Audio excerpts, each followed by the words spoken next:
live in Portales, New Mexico, but I was born and raised in Michigan. So, Michigan. hmm And what is your occupation now when you're correct. not writing? Yeah, when I'm not writing, which feels like it's a lot of the time, it's all my spare time when I'm not doing the other thing, which is aircraft and range scheduler up at Cannon Air Force Base. Yeah, I can hear Yes. Okay. you.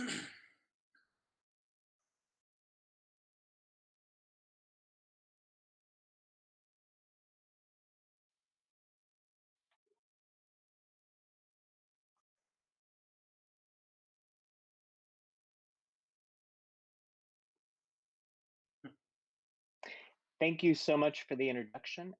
One more time, who am I having the pleasure of talking to today? I am Phil Scott Mays. And Phil, what book are we here to talk about today? We are talking about Verity Rising, a Gods of Deceit novel, book one, which is strategically positioned in the background of both of our. Oh my goodness, would you look at that? Hi. I have the best job in the world today because I get to talk to you for the next hour. All things you. And if you're watching live right now, you can ask any question in the comment section. And near the end of the interview, we'll go and ask some questions that you provide to us. So let's get a little background on you first. Where do you live? Where are you from? Currently, I live in Portales, New Mexico. I've lived in New Mexico for 10 years now, and it definitely feels like home after that long. But I was born and raised in the state of Michigan. Michigan. And family, kids? Yeah, I have a wife and three kids, and uh, we love it here. Any pets, dogs, cats? No, that's a longer conversation. Okay.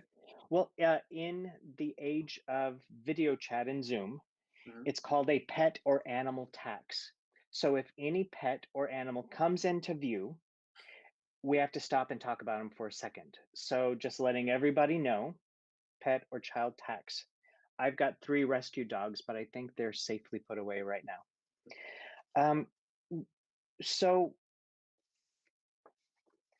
whenever we're living in a very specific time right now in a pandemic, Mhm. is there anything that you have purchased in this time that you have just loved using?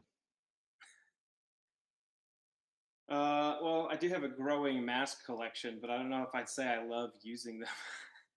Mask?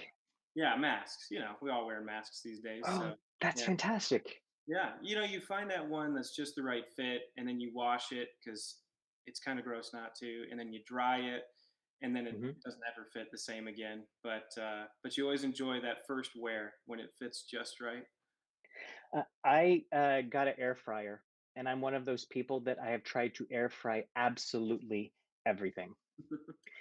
So, how is your creativity right now in the pandemic? Well, it's funny because I have had during the pandemic a couple of different times sort of moments of inspiration for apocalyptic stories. I can't say I've started any of them, but I mean, when things are kind of bleak, it's only natural, I guess, that your brain kind of thinks about what could go wrong, or what currently is going wrong. But sometimes those things are an outlet. So I think it's not necessarily a bad thing to kind of dwell on it a little bit, and just helps you process. So, your this book was published, was it May 20th? 30th, actually. I May was supposed 30th. to June 1st. I uploaded everything the night of May 30th, and Amazon said, "Yep, you're published now." So it was May 30th. Oh, that's fantastic. Well, congratulations. So, you published during this time. Have you been writing also following up the publication? Yeah, I have. I can't say that I took really any kind of a break afterwards. Definitely not a break for the sake of a break. If anything, when I finally got everything published with Verity Rising, there was just that initial period where there's a lot of extra work to do that occupies that time that would normally be writing time. So yeah, as soon as I got over those initial hurdles with the publishing process and trying to get marketing started, I got right back into writing book two. Oh, fantastic. Well, we spoke a few days ago when we talked about book one, and that was one of the questions is Game of Thrones, when it came out, it's a series, and he finished, I think, the last book in 2008 or 2010. So he is 11 years behind. When people read book one, are they going to have that long of a wait? No, if you haven't read book one yet, you're not going to have that long wait at all because I'm pretty much on pace to have a summer 2021 release for book two. It's my goal to not make anybody wait that long to see where the story goes next. It's funny because even my brother said something.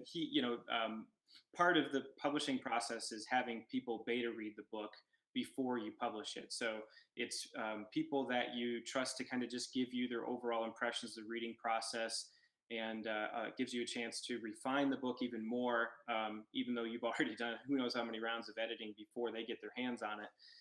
Basically, you're giving them what you think is a finished book, and then you get their feedback and you unfinish it and fix it and then finish it again. So I had my brother do that, and I had 10 different people do that. And I know it's one of those things where some people really struggle with reading a book and then having to wait to find out what happens. It's like, I mean, that's why streaming services and being able to binge watch shows has become the norm, because people don't want to wait. They want to be able to go straight into that next episode. So the person who's had that the worst is probably my dad, though, because he's read every chapter as I've written it. But that sometimes means a couple of week wait in between chapters. I know sometimes he almost feels like he has to go back and reread the previous chapter before he gets into the next one, so he can make sure he's fresh on where we left off. But yeah, I know I don't want anybody to have to wait 11 years to find out what happens next in the story. As much as possible, being a part-time writer, my goal is a book a year with this series. Oh, So wow. All right. Well, you said series. Whenever you were writing this and it was rolling around in your noggin, did you always have an idea it was going to be a series? Is it a trilogy? Do you see it kind of expanding? yeah, yeah, it's definitely going to be at least a trilogy. I don't know if most authors do it this way or not. I don't think you can say there's a right or a wrong way to do it. There's definitely pros and cons to doing it either way. But some people I'm sure go into it. They've already know it's going to be 9 books. This is what's going to happen in each book, and we're going to get to you know we're going to get to the end, and this is what it looks like. For me, the process has been more organic. The story has, to a certain extent, told itself. Really, Verity Rising started as an experiment. I was mostly testing my writing ability from a first person, present tense perspective. And as I wrote, the character of Ted Verity actually almost formed himself, if that doesn't sound a little too but I started off kind of thinking of Ted very differently than what he ended up becoming. And if you asked me to say what one moment was a transition for me in where Ted all of a sudden, I had this epiphany of who Ted was, it didn't really work that way. I started writing him, and over just throughout the process, you know, he became more and more clearly defined. The plot itself was similar to that, although I definitely had more ideas of exactly how the story was going to go going into it. I knew probably within the first few chapters of the book that this was going to be a series. If nothing else, it's a big world. Like, this is not just you can't tell this story in a single book without rushing through things you just can't rush through. So it's going to be a series. It is a series. It's going to be at least 3 books. Although the more I write, the more I realize there's just more story to tell. So I'm actually thinking there's probably going to end up being a 4th book, and who knows from there, maybe a 5th. Uh, That's really exciting. I love hearing that because it just means the creative juices are flowing. And again, the original question was right now writing. And I know a lot of people are struggling to be creative. And it just seems like just listening to you right now, you're you're excited and full guns blazing. That's really, really inspiring, and I think that's fantastic. Thank you. Do you mind if we just jump in and talk some about the book? Sure, let's do it. Uh, I Do you remember the first line of the book? Yes, I've never really liked human beings. I read that and I was like, I'm in. I'm in. You're not the Let's first do it. person to say Let's do that, it. actually. They're like, I had somebody who I gave a copy of the book to, and they opened it up and they're like, "Oh yeah, I'm gonna like this book." Yes, I love the first line because it gives you a strong point of view. Now, if someone has not read the back of the cover, it is easy for me to think human beings. Well, is the person a robot? Can you share the perspective of the person Yes, and why he says that first line? yes. So the main character in the story is Ted Verity. Book obviously named after him, although you wouldn't necessarily know that just by glancing at it. His full name is Theodonis Verity, and he goes by Ted because his full name is a little conspicuous. So he is a Nephilim, which if I grew up in a Christian home. I've read the whole Bible cover to cover, and in the Old Testament, in the Book of Genesis, the Bible references these figures, these beings that are half angel and well, not necessarily half, but they're a mixture of angels and humans. The book would definitely be classified as an urban fantasy. You start talking about supernatural beings, and I think that the immediate assumption is these are creatures that can't be explained or understood. They're magical. That's what we think of when we think of supernatural. We think of something otherworldly, something that Right. defies the laws of planet Earth and our human existence. But Mhm. one of the things I think that makes the story unique, and this isn't a spoiler. I'm going to try to avoid those as much as possible. I was talking Yes. to a buddy the other day who was in the middle of reading it, and I said something, and it was immediate foot and mouth, and he, and he caught it too. He's like, "Wait, so this happens?" And I was like, "Shoot." But yeah, I'm going to try to avoid the spoilers. So, you know, I liked the idea. Um, I as much as I grew up in a Christian household and I believe, in the supernatural beings and things that potentially really cannot be explained, I think that what we've discovered at this point in human history is that the vast majority of things that we once thought of as being supernatural, being unexplainable, end up eventually being very much explainable. We make new scientific discoveries. We learn how things work that we didn't even know existed, 50 years ago. So, you know, that was important to me in bringing these characters to life, was making them very grounded in reality. Now, that said, of course, there are a couple of assumptions that come into play when you're talking about half humans, half angels. One, you have to obviously take for granted the existence of angels and what Mhm. they look like. They don't figure prominently in the first book, but they, the idea was these beings. How cool would it be, because they are half human, if they really still existed? Because if you actually read the verse in Genesis, it says it's actually in the back, just as a fun little nugget to drop on the reader on their way out, just to maybe they put their head down on the pillow and it's like, whoa, what if, um, not that I think that's what my readers sound like. But it does say, and also afterward, when it talks about the Nephilim existing in those days, it says, and also afterward. Um, it doesn't say when that might have ended or changed. So, the remote possibility that somehow these beings still exist today is kind of fun to play with. And ultimately, when you're writing fiction story, it's all about imagination. So I like the idea that maybe they're still out there, and if they are, how do they live amongst regular humanity without detection? How do we not know that they still exist if they, in fact, do still exist? So, uh, the idea is you've got a Nephilim character, Ted, very much can integrate himself amongst humanity and is a man of purpose and duty. He believes wholeheartedly that it is his sole purpose of his existence to um, help humanity by eliminating bad people. Um, it's not his place necessarily to even judge what that means, good or bad. They have a special process that you read about in the book for how essentially the human judges themselves. Um, but they're the ones who facilitate this process. Yes, and just to whenever you say they're not detected, Yeah. that means they look just like the rest of us, right?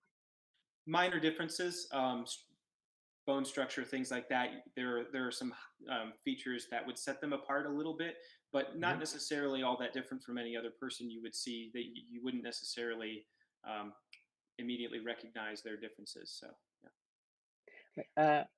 I always like whenever I'm reading a book or seeing a movie and you think you've read the back of the book or you've seen the preview and you think, "Oh, I kind of have an idea what this is about." When you get to chapter 2 in your book, there is a lovely revelation. And chapter 2, if you're listening or watching, starts on page 11. So this is not spoiler territory where we're going in and revealing something halfway through like some previews do. Can you it's just a really cool chapter I didn't expect.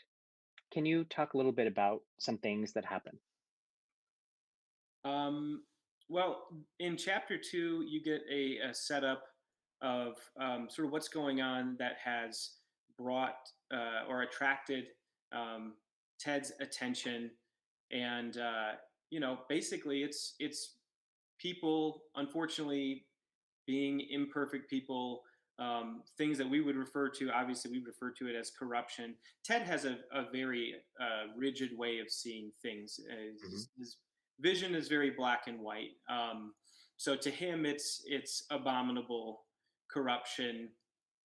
People basically trying to um, get rich at the expense of whoever else. As long as it's not them, they don't care. We're going to get wealthy. So some things have happened with a pharmaceutical company. Ted has integrated himself into the ranks of that company.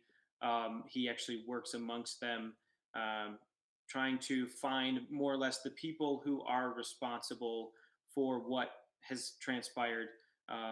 These people that were harmed. He's trying to primarily bring justice to those responsible.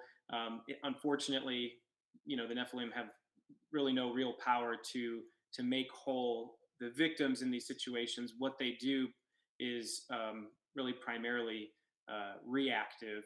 They're not necessarily trying to prevent a bad thing from happening. They don't have foresight or precognition or anything like that. They just they have a special relationship with truth.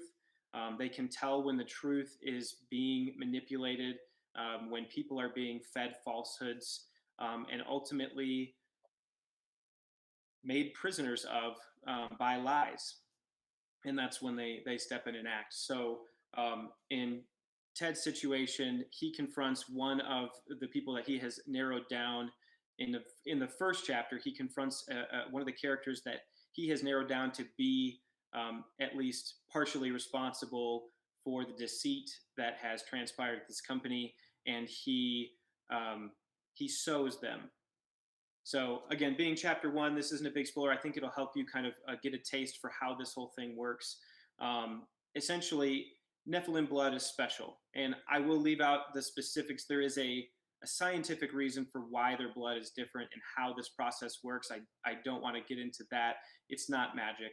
There is basically their process for people being confronted with their own uh, evil, their own corruption, their own lies. They, the Nephilim, essentially have to introduce a drop of their Nephilim blood that, again, is Mhm. special for reasons that you will find out, um, into the person's body. And in this character's case, it enters through the mouth. And it's this kind of majestic moment, the drop traveling down. Um, you know, Ted just loves it. It's to him, it's euphoric to see truth being sown and that is the name of the process. They call it sowing. It's like sowing the seed of truth in this person, Hmm. and once it's in there, the reaction is almost immediate. The person loses consciousness, and in the darkness of their unconsciousness, well, I guess really it is an unconsciousness, because even though physically their body would be considered unconscious, their mind is really kind of ravaged by a lifetime of uh, lies that they've told, lies that other people have told them, and the ways that those lies have redirected their path for better or for worse. But in most cases, I would say, generally speaking, for worse, because anytime you're making a decision based off of, facts of reality that are not in fact facts, that are false, you're not making the best decision that you could. So in this case, a lot of times these characters are confronted with, wow, if I would have known that, I would have done this instead, and my life would have, potentially been more fulfilling. I mean, there's no way to know for sure, but yeah, you have this character awakes from this sowing after a certain amount of time, due to the rigor of the sowing process and what it does to the mind as it activates all these neurons in the brain and bringing back these memories. And really, one of the important premises of this is that the human brain, that we understand very little about as people, we really do. Medically, we don't know a lot about the human brain.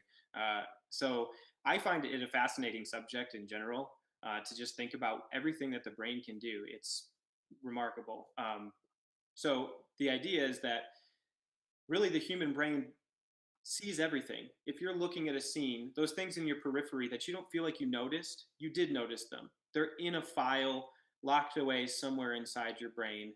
And if you could access that file, those blurry edges of your vision wouldn't be so blurry. You would be able to actually say, oh, there really was a thing over there, or that little twinge in somebody's face that maybe you were distracted by the server walking up, and you missed their little reaction as they were, getting ready to lie to you, or whatever the case was. Right. um, those things, you're bombarded by all of that when you're in the sewing process. So your mind is just digging up all of these little details that you didn't realize you noticed, and you're confronted with it. You're confronted with even scenarios of where your life would have been redirected. I know I mentioned that. And so ultimately, when you come out of sewing, you're faced with a choice. Can I move forward? Can I make a better person of myself than I've been so far? Do I have that in me to stick to truth and to live virtuously, or do I need to end it?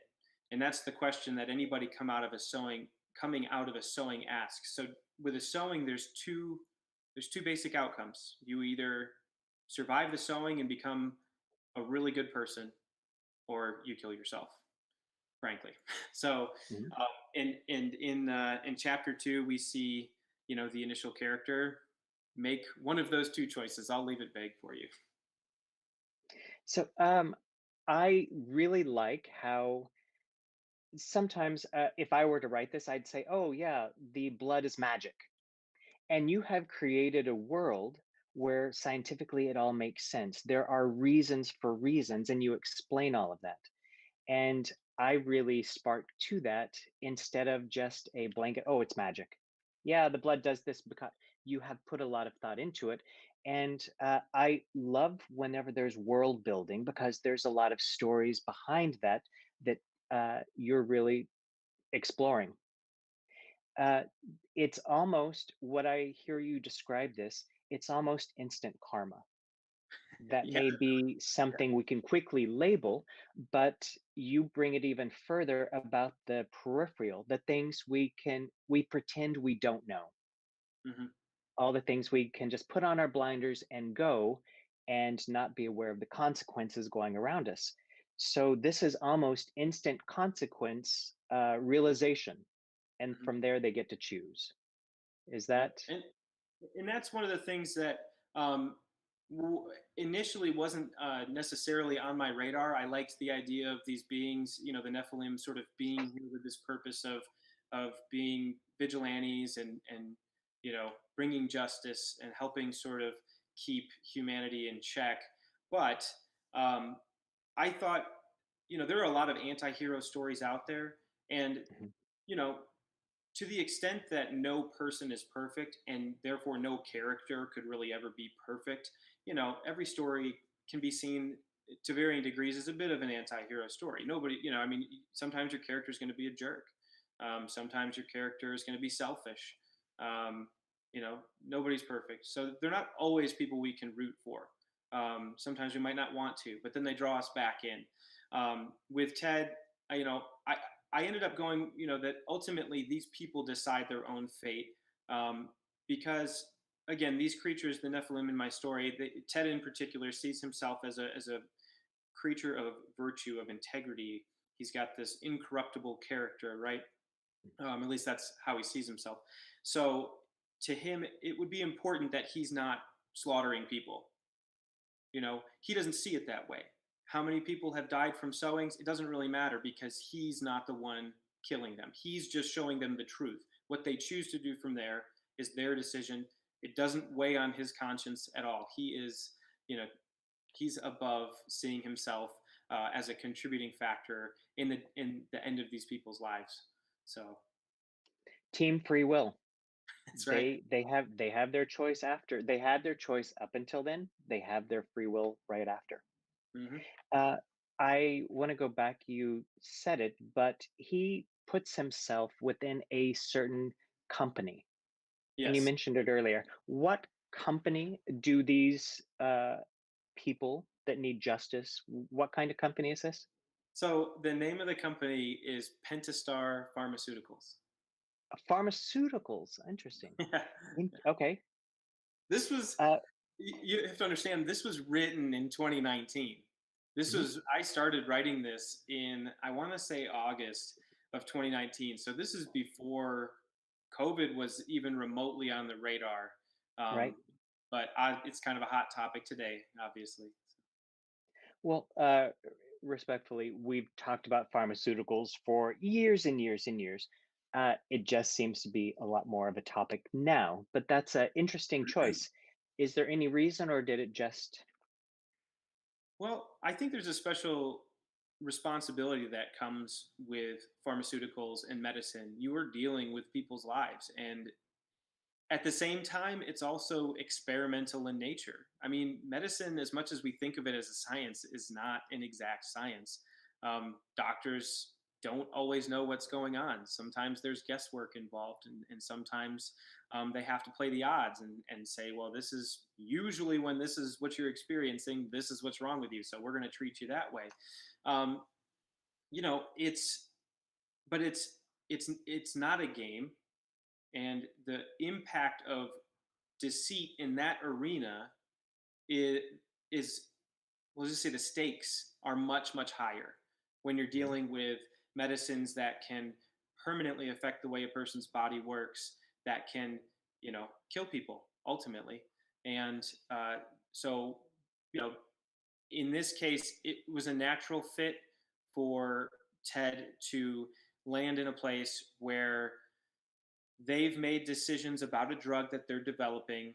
They've put the profit margin over, the risk to people's lives and their health. And of course, some people died and some people were affected, permanently, by Mhm. their involvement in a trial for this drug. So there's so many places where corruption can be a problem, but you have to have something to build to when you're telling a story. If I started with, you know, global governments and, made it so big right off the bat where we're looking at corruption on that scale, where do you go from there? So it's and also Ted himself as a character and where the story is at the beginning isn't ready for that. He's not ready to take that on. He is acting in the way that he was raised to um, target individual actors, and even so, with his involvement in Pentastar, this operation for him is very different from others, from his previous ones, because normally, again, these beings are reclusive. They exist, they can integrate amongst us, but don't necessarily want to do that. In Ted's case in particular, he loves solitude. He doesn't like the book starts. He doesn't like humanity. He doesn't want to have to work every day in an office building surrounded by people. He finds them repugnant. Their Right. smells, their noises. It's just he has worked himself to a place where all he does is consistently deal with the worst in humanity, and that's now really all he can focus on. He can't see the beauty that's there. There are times where he has moments of clarity, you could say, where he sees uh, good qualities in mankind. Um, but he also, in terms of having somewhere to go with the story, his character has an arc, and he's got to start somewhere, and that's where he starts.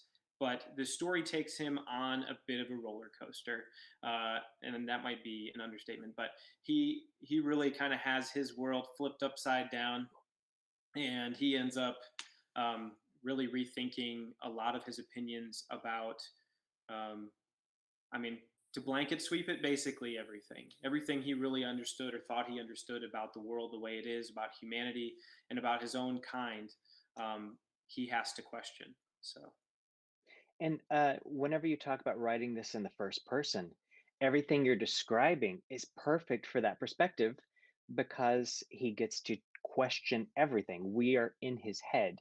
When someone lies to him at the very beginning, he knows. mhm. And he just, they follow up another lie. He knows. And so, how in writing in the first person through this character arc, were you surprised at some of the things that you discovered? um, yeah, Ted, it's challenging to write in first person perspective as an, you know, when you're creating a character that isn't just like you. It can be very challenging. Now, the general way that Ted thinks and looks at things is not all that different from how I think and look at things. To say that none of me made it into Ted, none of me made it into other characters in the book, just simply isn't true. I'm a pretty goofy guy.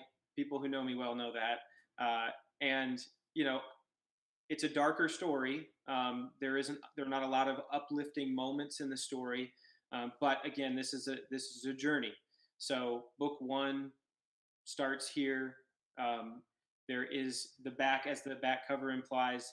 Ted does end up kind of making some friends along the way, and there are so many. There is this transition for him, and as he gets to know these other characters better, uh, I get to indulge my own goofiness and other things a little bit better. But yeah, writing Ted's character from first person perspective um, definitely brings some challenges. In fact, if you were to sit there, I think all people are capable of this. If you were to sit there and think about a situation and try to focus solely on the negative aspects of it, just like making a Mhm. pros and cons list, oh, I've got the situation, what's the good, what's the bad? You can sit there, and if you want to, you can just sit there and find all the negative, right? And then Yep. you can, go to the other column, and you can put your smile on, and you can find all the positive things.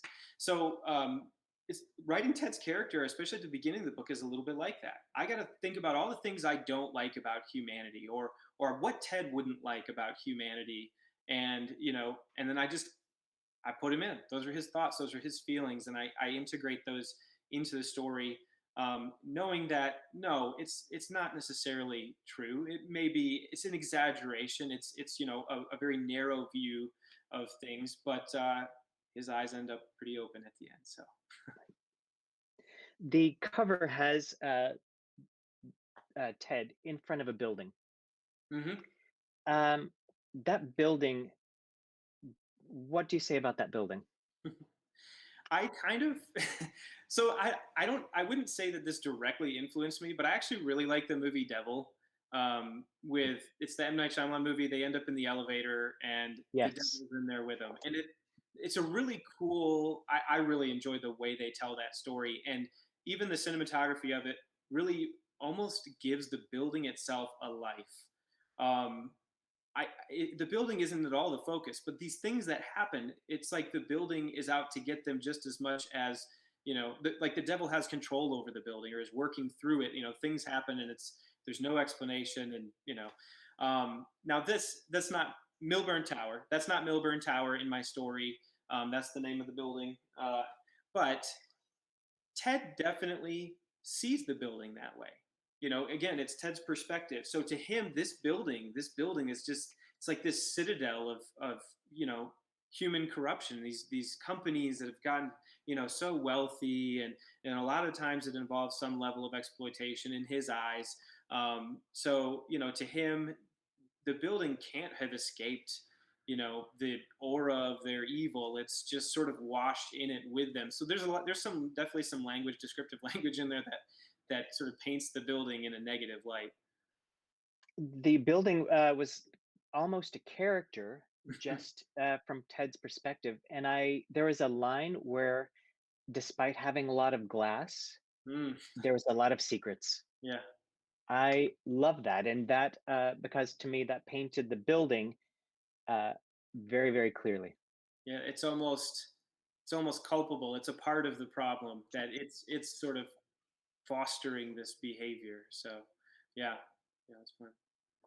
Uh, let's say in 5 years, or less, 5 years or less. Here we go. 5 years or less, you're on a movie set or TV set, and you're a producer, and you're looking down at the call sheet. And if people don't know what a call sheet is, it's a list of the producers and the talent, the actors, and who the number one actor is the lead. Who would be Ted if you were to when you cast this and you're on set in 5 years or less? Who's Ted? Yeah. So I think I recently changed my mind on this. I gave you an answer, not a big change, not a big change, because you asked me this question before, or it came up, and I said initially Alexander Skarsgård would make a great Ted. I still Right? think he's got the right look. He's tall. He can Mhm.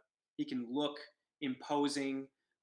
He does. He can be moody. He can be brooding, and he's got unique features. I said that Joel Kinnaman would be my number two. Um, I think I might flip that. I think I might have Joel Kinnaman be Theodonis Verity. I agree. I've I seen agree. Altered Carbon, Mhm.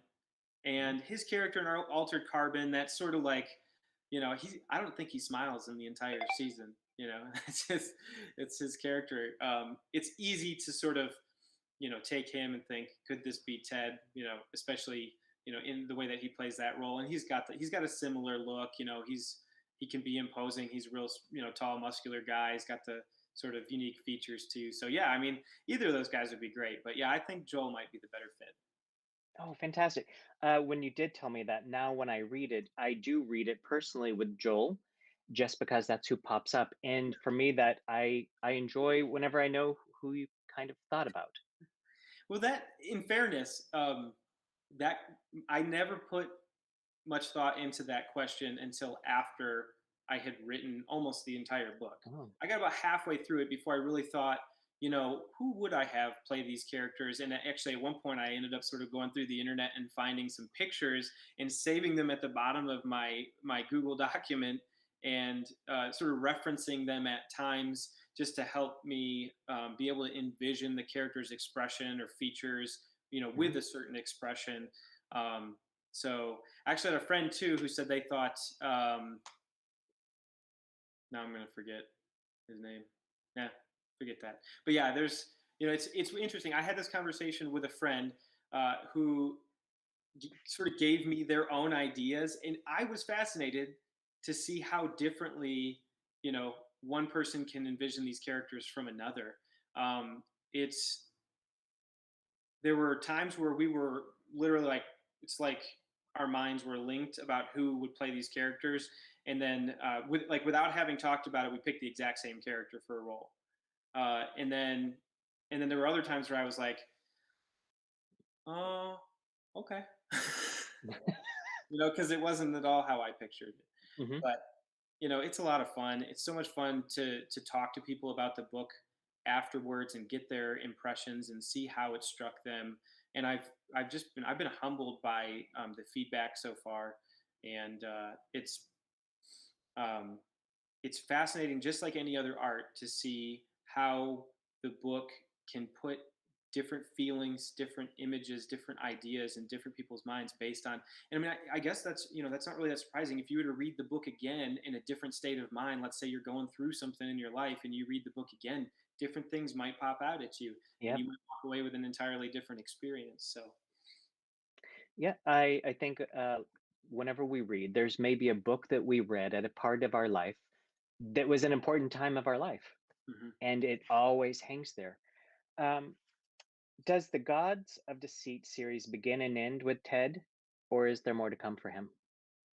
So this this particular series of books that I'm calling the Gods of Deceit series, I may have to think about ways to integrate. I know some other authors have done similar things, where you write a series under a certain moniker, and then you end up thinking about, well, with this other story fits in the same world, but then how do you connect them? Can you create another, like another hierarchy, Mhm. another title for this universe that you've created? So I may have to start thinking that way, because ultimately Gods of Deceit was intended to be Ted Verity's story. That's my intention, is that this series of books called Gods of Deceit is going to track Ted through his journey, to the conclusion that I have planned for him. Um, you'll have to read to find out what that is. Uh, but there are so many stories to tell in this world. That's the hard part, is it could go on forever, truly, if you wanted to. It could be, I mean, a series like this, with the right investment. I'm not saying I'm writing the next Star Wars, but it has that scope. It has that scope. Those, you know, each one of these characters has their own past, and there are characters in this story that have lived an incredible amount of time. We'll just put it that way, and that means that there are stories to tell for that character's life, a backstory there that can be told, and there's a big chunk of time before this, because this story takes place in modern times. This is taking Right. place in 2020. Pick your date; doesn't matter. It can be told. You can be seen as happening in any current date. Um, so really, being that these creatures, according to you know whatever ancient documents you choose, there's actually mentions of them in other ancient documents and outside of the Bible as well. Um, that if these creatures existed from more or less the beginning of time, then there are stories potentially to be told all the way up till now, and then Mhm. potentially beyond, depending on how Ted handles all of this. So. So, well, that brings up next. What else beyond the Gods of Deceit can we look forward to from Phil Scott Mays? Well, right now I have a short story that I am, like, fingers crossed, tracking closely with the Snafu military anthology, military horror anthology series of books. I submitted a short story to them that's been longlisted for selection, to be printed in this year's version, titled Holy War. And it just fits so well with the way that I think about stories and frame them. So it's a little bit more violent than Verity Rising. So if you're not into a little bit of blood and gore, then it's probably, I say a little bit. There's probably more than a little bit, but it's probably not maybe quite your cup of tea. But yeah, I'm really hoping that that gets published. And then like, I would say any artist, I say that like I know, like I've been these other artists, so I know what it's like. But I imagine that moments of inspiration come to all of us. So in that vein, I have a little book that I keep with different story ideas. Sometimes it's just a single sentence. It's just, all it is just that one tiny nugget of this. This could be an interesting story to tell. So I have several things that I'm really excited. It's hard because like I said, my goal is to keep the Gods of Deceit series moving. I'm trying to get a book out a year, and that's a good amount of work. Doesn't leave a lot of time for me to play with these other ideas as much as I would like to. And anytime you spend enough time living in one small box, sometimes you just need some fresh air. So Mhm. even as much time as I'm spending investing in this Gods of Deceit series, sometimes I do need to take a little step away and write something different just to refresh. Uh, so I do have a couple of other books that I've already started. Um, they're pretty different from this. I would say one of them could fall in the same genre, sort of an urban fantasy. The other one is actually the first book I ever started writing. This is not the first book I ever started writing. Oh, interesting. Yeah. So I got to a point in that story, and it happened 20 times with Verity Rising. You get to a point where it's sort of like lifting weights, and your muscles burn so much. You get to a point where you're just like, I can't do another rep right now.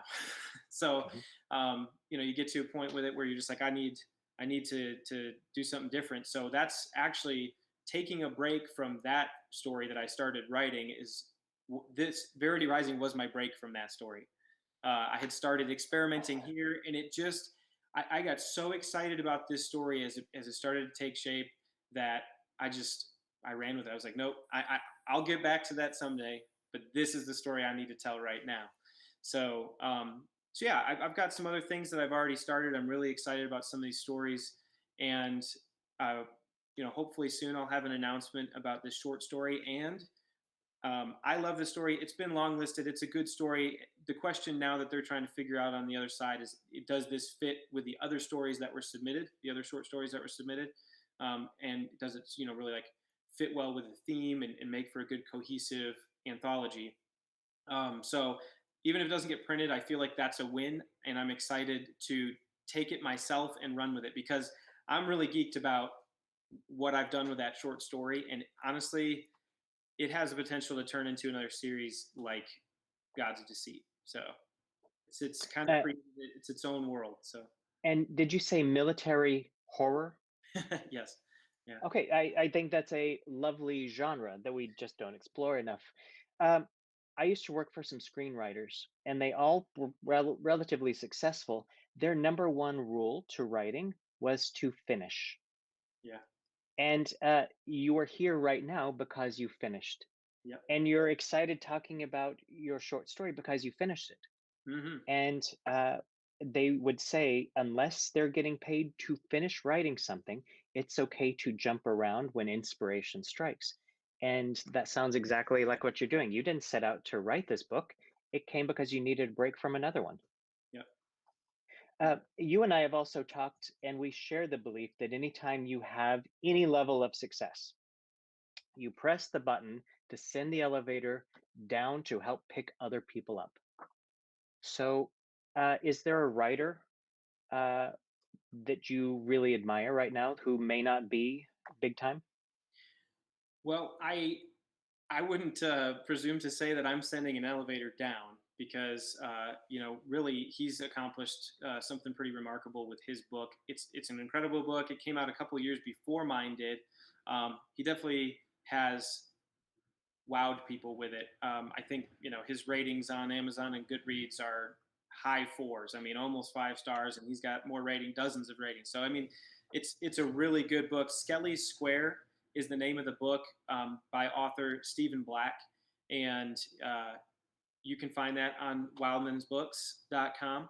Um, he is just a nice guy. I don't know him personally, but we've interacted online and social media, and I really enjoyed his book. Truly talented writer. He's got a sequel out, and he has another book that I haven't read yet.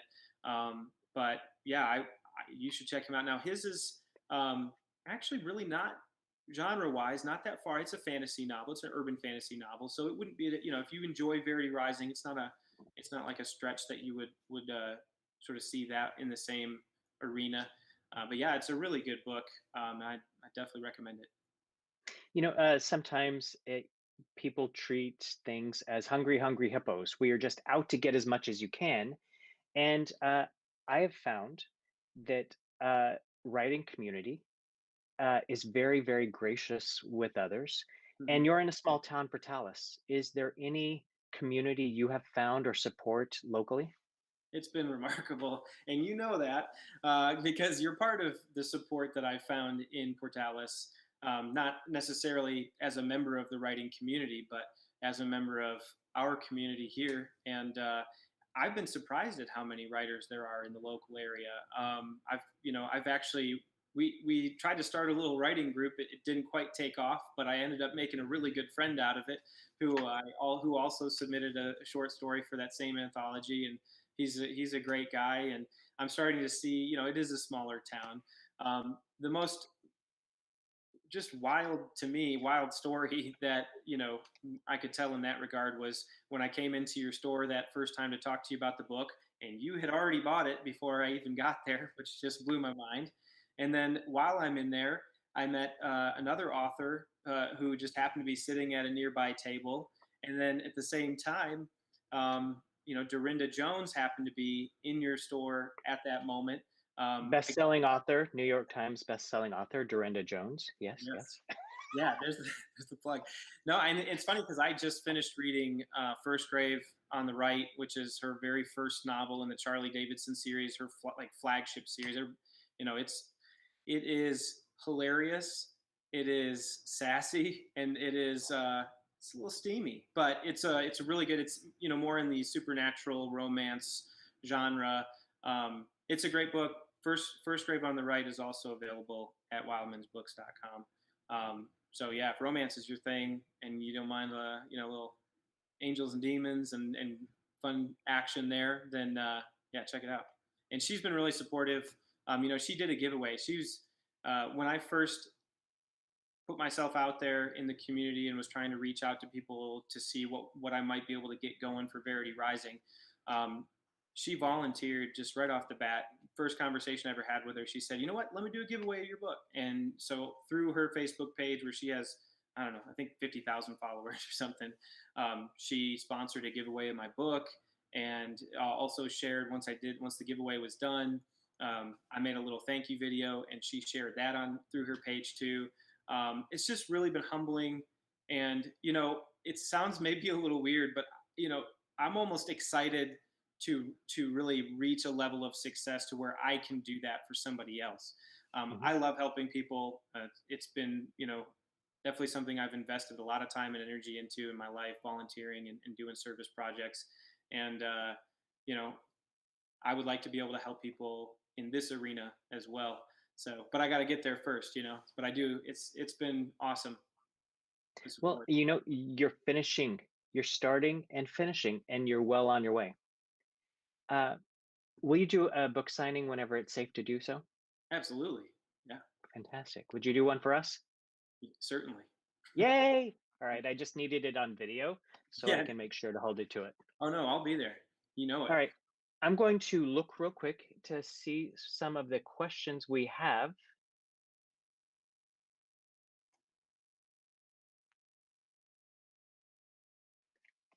Uh, so there are Oscars, Emmys, Tony, SAG Awards. Writers have award shows too. Is there any award that you've just kind of thought about would be kind of fun to win or get Uh, acknowledged, nominated? yeah. I mean, at this point, you know, I don't know how much that really matters to me. I have found that the greater reward in writing a book is knowing that people are reading it and enjoying it.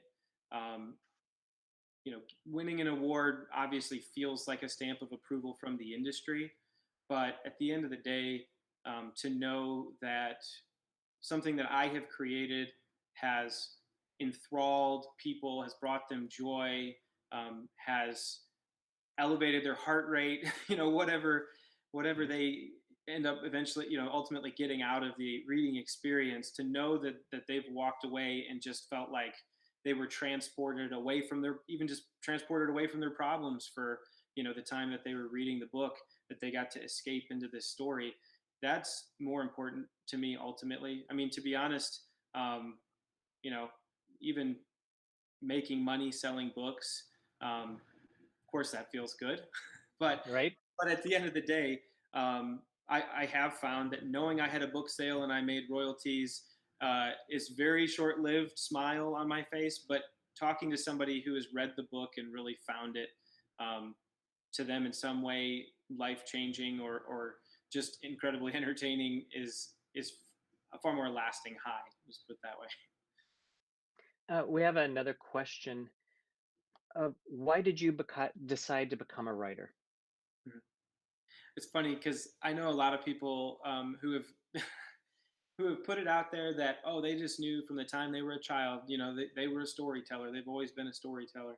Um, and I almost feel like when you hear that, it's kind of like, oh well, maybe I don't belong here because I wasn't born with this in my blood, or maybe I was, I just never knew it. But I didn't grow up even loving reading, much less writing. So Oh. I always did well in school. We had to read books. I enjoyed some of the books we had to read, and I found a few that I really enjoyed reading on my own. A couple actually that that people would probably like if they like Verity Rising, which is This Present Darkness by Frank Peretti, Mhm. and Ted Decker. As it in general has a lot of books that you'd probably enjoy if you enjoyed Verity Rising, but I like the Paradise series. It's Showdown, Saint, and Sinner are the three in that series. Those are books that I read when I was younger that really opened my eyes to how awesome reading can be when you find something that just is the right fit for you and what your Mhm. interests are. Um, so, you know, I'd say that kind of helped nudge me along the way. Um, Oddly, my decision to get into writing fiction was really just born out of a love for writing in general, for words. Um, I did kind of make the decision rather spontaneously that I was going to start writing fiction. But this sort of rode on the coattails of finishing my bachelor's degree and all of the academic writing that I had been doing in there. And I just enjoyed putting words together so much that doing it to tell a story that was like the ones that excited me as a young person just felt like something I wanted to try to do. And once I started doing it, I was almost mad at myself that I hadn't started 20 years ago. Wow. You mentioned earlier your dad is waiting for the next chapters. Hmm. And so you have supportive family with what you're doing right now. Were they surprised you wrote a novel? Yeah, yeah, they were. Re- I've had my dad read some of my academic stuff, and he did at one point tell me, he said, I don't remember what specific paper it was, but there was one time that you sent me a paper, and I just noticed, like, wow, the something has changed in his writing. Like it's just he noticed it. It just like something had clicked in my writing, but that was still just academic writing. Um, and I had never dabbled in writing fiction before then. So when I told my parents, which was actually, believe it or not, a little stressful, it's I don't know the best sort of analogy of how to make to help it make sense to everybody, but there's something about saying, yes, I'm using my imagination to tell this story when you've never done it before, when it's just sort of out of the blue, that you feel like you'll be dismissed or that people will think you're silly for, oh, it's imagination.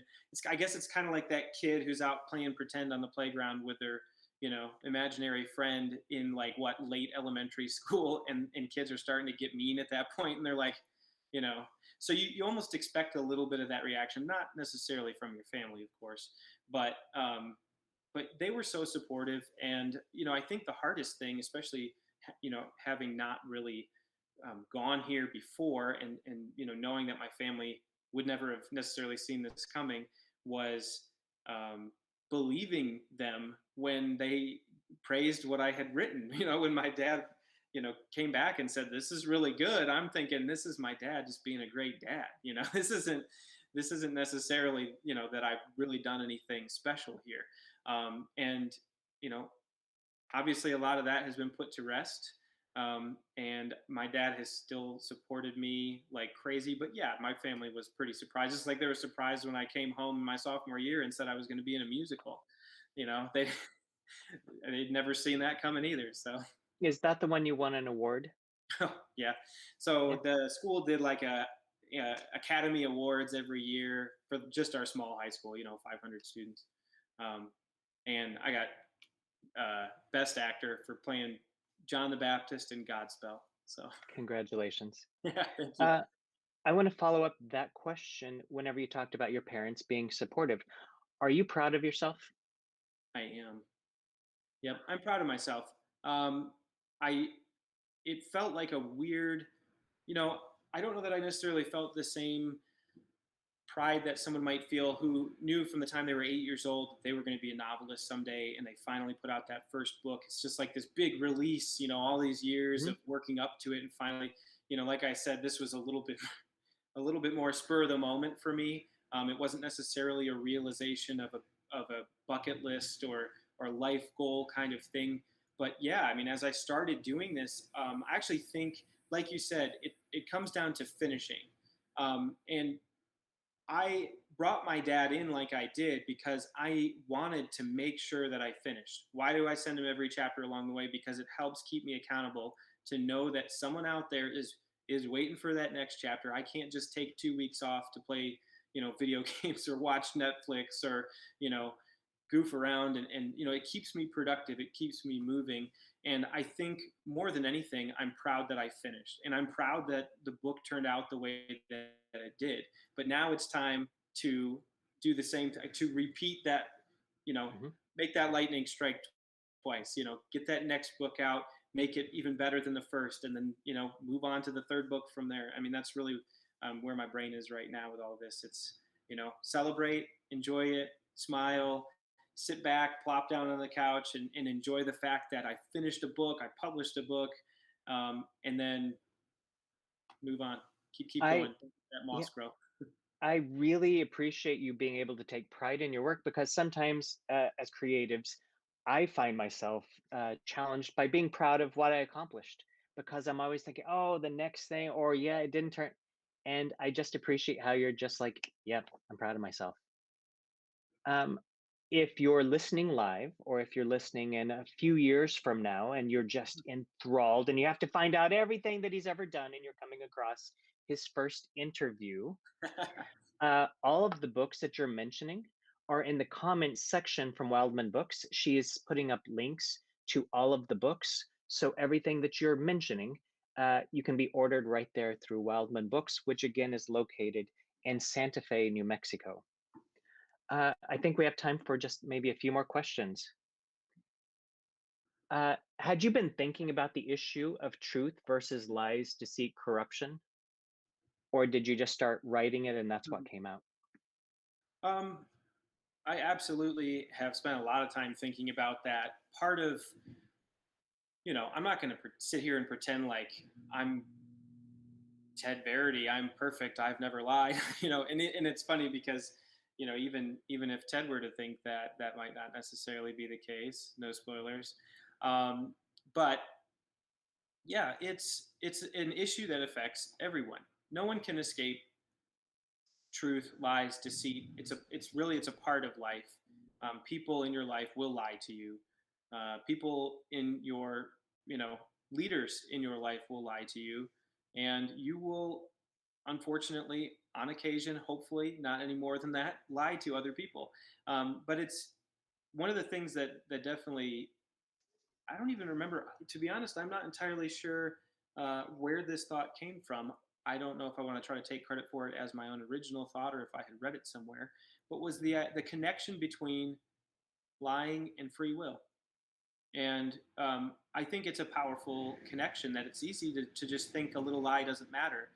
We always use the example of a wife asking her husband, oh, honey, do these jeans make my butt look big? Like that's the Right? one everybody points to, and they're like, oh, it's okay to tell a little white lie. But if that's really important to her, that she feels confident in her clothes, that she presents herself a certain way, and that husband trying to do the nice thing, or at least what he thinks is the nice thing, lies, and maybe she really doesn't look great in those jeans, and it's not her fault, it's the jeans, right? But at the end of the day, by not telling her the truth, she may have just chose to change into another pair of pants that she knew she could knock out of the park. You know, but instead she wears the ones that she maybe doesn't look as good in, and it somehow negatively impacts, her experience, her day. Maybe people are being mean and petty about it. It's That's a silly example, but at the end of the day, to say that even those little lies don't have a ripple effect isn't true. And when you lie to somebody, you're you're changing their concept of reality. You're ultimately trying to steer their decision for them. That's one of the things that definitely one of those probably uh, bits of me that came through in Ted, because that is one of the things that Ted addresses in the story is the way that these people's lives have been steered. For example, going back to Pentastar Pharmaceuticals, excuse me, he says, you know, who would sign up to do this drug trial knowing that what the real risks were, knowing that there's a high likelihood that they're going to have, really damaging side effects or that they could die. Well, nobody would. But when you lie to them and you don't tell them about that aspect of this, they make the decision thinking that this is going to improve their life or that they're going to help improve the lives for the people who will use this drug for years to come. And they end up, being maimed or dying because of the deceit that happened. So, that's something that I feel passionate about. I mean, ultimately, I would much rather tell a bad truth that I know you're not going to like to hear, as much as possible in a loving way, than to tell you a lie that ends up steering you wrong. So Uh, this is a large question. So maybe why self-publish? And I know that that goes into an awful lot, yeah, but also this is why a place like Wildman Books is so needed because it gives self-publishing authors uh, a outlet where they don't get buried amongst everything else. gotcha. So why looking back now, you've self-published. Mhm. Uh, was that a good choice? I'd say that it really depends on who you are. Um, right now in my life, there were several factors that pushed me to go this route. Um, I'm married. I have a full time job. I have kids. Uh, if I had gone the traditional route and I had a publisher giving me deadlines, really imposing, hey, we want this by then, or there's, and to be honest, obviously I'm self-published. I don't necessarily know exactly what that conversation looks like. Probably depends on your publisher a little bit too. But yeah, to be on a deadline, to be kind of more stressed by this. The good thing about self-publishing is ultimately it is at my own pace. I even post deadlines on myself.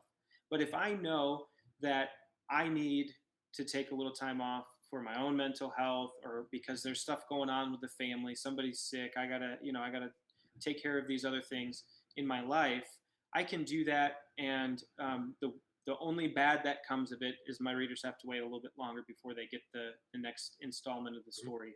I also know, in self-publishing, so it gives me a little bit more freedom, a little bit more flexibility there.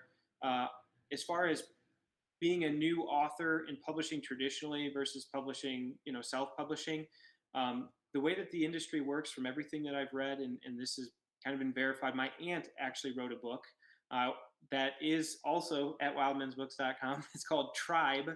Um, she's traditionally published. It was a doctoral dissertation that she adapted into a nonfiction book addressing social issues. So she traditionally published with Fortress Press, and she reached out to me asking a little bit about some of the promotional stuff because as a new author, even in a traditional publishing deal, a lot of the marketing, a lot of the promotion still falls on your shoulders.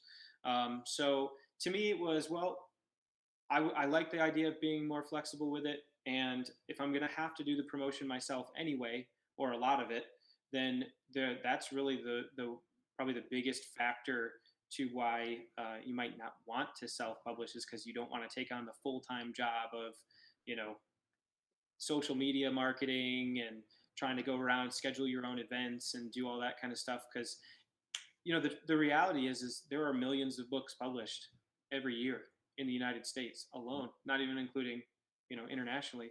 It is a it is a super saturated marketplace, and it is very difficult to rise to the top of that, no matter how good your book is. Now, yeah, it's sort of like you hope that it's, oh, if we build it, they will come. I'll just put this really, really good book out there, Mhm. and people will just come and mob me for it. They're just gonna they'll come from all sides just wanting a copy, and it doesn't work that way. People are busy. They're not necessarily scouring the internet to find those obscure gem novels that have been put out there. So yeah, it's challenging in that sense.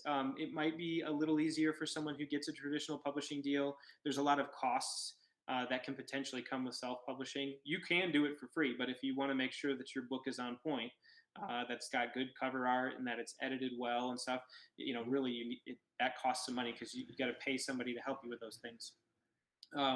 So it can be costly to do it yourself, whereas editing is covered by the publisher if you go traditional. But yeah, I'd say in hindsight, um, I might have tried to query a little bit with the novel and see what happened on the traditional side if I could do it again. But I'm not upset with where I am. I'm in for the long haul. I'm going to keep writing books because I love doing it. So even if it takes me 20 years to write a bestseller, just because it's the grind. I'm just gonna slowly keep churning until I get the readers. I'm okay with that because I'm in it for the writing. I'm not in it for the awards or the fame. So. I love hearing that. You're just going to keep at it. And again, finish, finish, finish. That Mhm. is the secret to writing. Yeah. Yeah. All right. I think that wraps everything up. Is there anything else you want to say? Oh man.